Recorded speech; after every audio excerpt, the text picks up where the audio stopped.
king and queen of Gotham City. Talk about a romance gone wrong. Come on, Puddin', do it! You don't know whether Harley's gonna like laugh, hug you, or like shoot you in the face. That's your ruining date night! And then Joker's like even worse than that.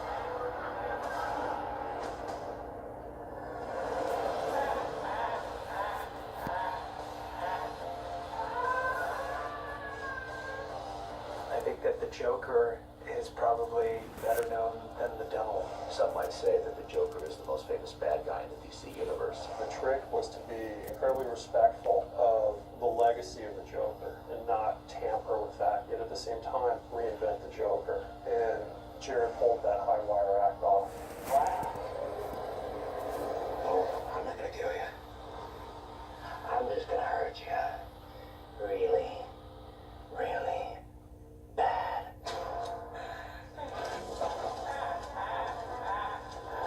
I remember when I got the call, I had this simultaneous feeling of excitement and dread, maybe is the right word, because it's not something that you really should do.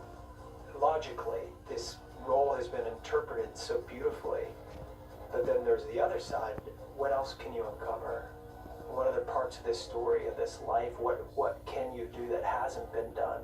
That side of me that likes exploration, that likes adventure, that likes to push the envelope, that was set on fire immediately.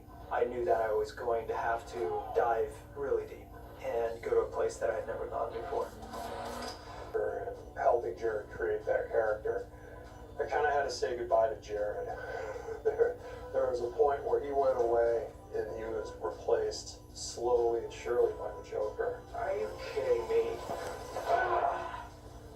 Some people just don't know when to die. And it was a fascinating process to watch. Jared's this really nice guy. He's a good guy. There's a lot of depth to him. Set. His voice changed, and he only spoke as Mr. J. And conducted himself as Mr. J. You really couldn't connect with him unless you called him J, Mr. J, Joker, and, you know, it creates an interesting set dynamic when somebody does that. Everybody gets to sit in the chair. Starting with you. I would go into his trailer and have a conversation with him, and I remember the first time that happened, I was pausing because I realized I was actually having a conversation with Mr. J, and not necessarily Jared. That's right. Welcome. I was in another world. I was in another universe. It's exactly where I needed to be. And it was an incredible experiment. Incredible. They did. When they're all in a scene together, you can feel that energy. You can feel that terror that they feel about what he's going to do next, who he is, how crazy he is. I can tell you, man.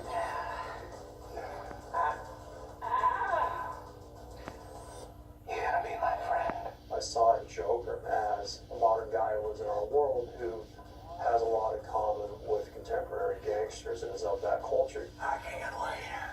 This is gonna be a lot of fun. When Jared came, the makeup and the hair was the first starting point, and that ended up leading the process with him. Feature comic books.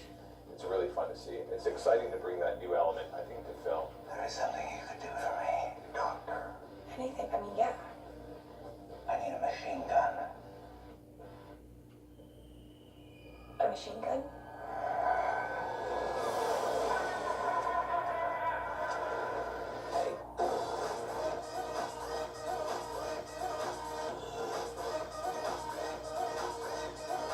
Harley is by far the most famous female villain in the DC universe. People have been waiting for Harley Quinn to hit the big screen. Why? Harley Quinn's a new addition. Like only 5 or 6 years ago, she became a member of the Suicide Squad and really anchored that team in a brand new way. Alright! Margot really settled into an incredibly difficult role. Or play with me. That is a whole lot of pretty and a whole lot of crazy. When I researched Harley Quinn and the origins of a Harley Quinn, was always like to be like this mischievous little sidekick, and I thought it was important to keep that element that she always wants to be a sidekick to someone, but she's being really mischievous about it, and that's what she finds so fun. Harley Quinn, nice to meet you.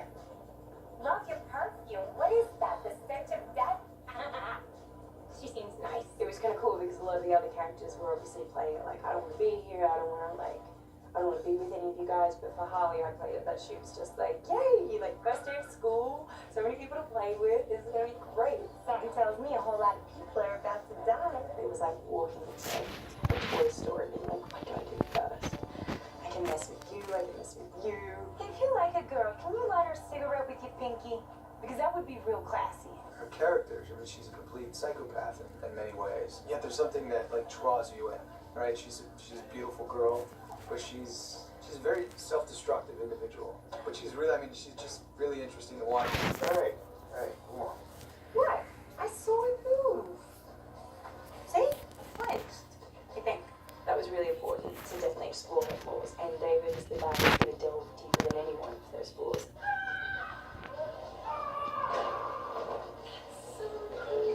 I feel like human instinct sometimes to want to be portrayed in a positive light.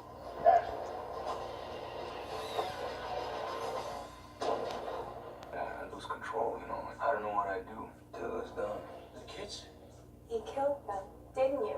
And so it was really painful at times. We're doing really emotional scenes, and you'd have a character, like Jay's character, or someone really pouring their heart and soul out, and Dave would come and whisper in my ear and be like, now's when you stab him. Own it. What do you think was gonna happen? Huh?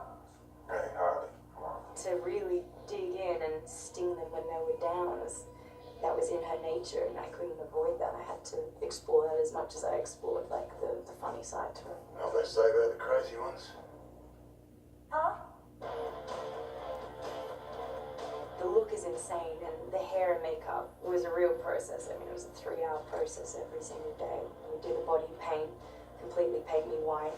Then there were 20 tattoos to put on, and a wig, and then the makeup, and then whatever cuts and bruises, hardly required by that point in the film.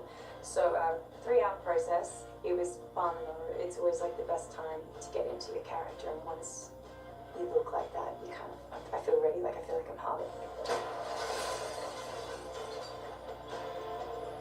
Seriously, the hell's wrong with you people? We're bad guys. It's what we do. Harley Quinn is extremely fun to watch because you have no clue what she's going to do next. Come on, baby. She is an extremely emotional, complex character because she is a female Joker. She really is. I mean, the Joker created her. She's a strong character in her own right. She's not defined by the Joker anymore, even though they have a relationship, which I really love. Come in. You got all dressed up for me? Oh, you know I'd do anything for you. By the way, so in Suicide Squad, part of the story is this really epic romance between Joker and Harley. In the comics, there's been a lot of different versions where it's a little bit antagonistic. It's not a healthy relationship often. And this is like Harley and the Joker, like Bonnie and Clyde in the DC universe. It's a fascinating love story because is it love, is it love-hate? There's a lot of ways to argue what that relationship is and what that relationship means. Bonnie, she is the fire in my loins. The itch I crush. Come on, Bill, you live for this Harley Quinn. Pin? You want me? Oh, calm it, Daddy. That relationship is so interesting. It's just so filled with turmoil, and it's one of those relationships where they're so attached to each other, and it's so dark that they can't get enough of each other. He married me. It's the very first time in a movie that I've ever been on where on day 2 of shooting on production, it was just Jared and Margot shooting that day. And the entire crew, you just kind of look around and their jaws are on the floor because they're watching something so special and so unique. You dirty pervert. Oh my God.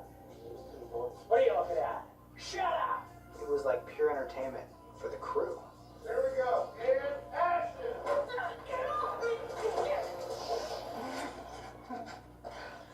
What do we have here? The Harley Joker stuff was so unpredictable. Like the squad stuff, we had done so much rehearsal and we needed to because it bonded us in a way that none of us ever expected would happen, obviously. In the room. Desire becomes surrender. Surrender becomes power. You want this?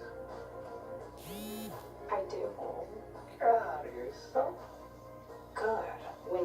acting Joker, like I didn't see any Jared, not for a second. It was Joker, and he's nuts. But whatever the result was, it meant that we got these great moments on screen.